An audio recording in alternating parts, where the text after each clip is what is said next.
Leo nitaenda kukuonesha namna gani unaweza ukashare design yako kwenda kwa mtu mwingine, yani Canva akaweza kuitumia.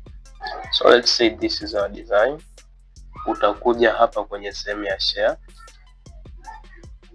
Utakuja hapa kwenye sehemu iliyoandikwa access level, iliyoandikwa only you can access.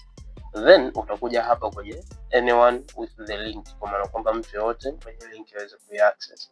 Na baada ya kubofya hivyo utakuja hapo kwenye sehemu ya can edit, can comment, or can view.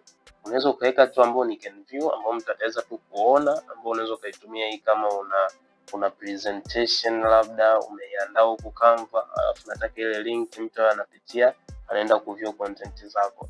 Lakini hii can comment, labda mtu anaweza akaput review zake pale, akatoa maoni yake.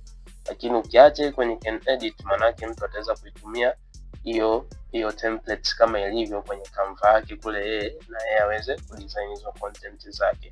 So hapa kwa mimi nitabofya hii copy link, na hii link sasa ndio ambayo tutaweza kwenda kushare. Tunaweza tukashare kwenye Instagram, WhatsApp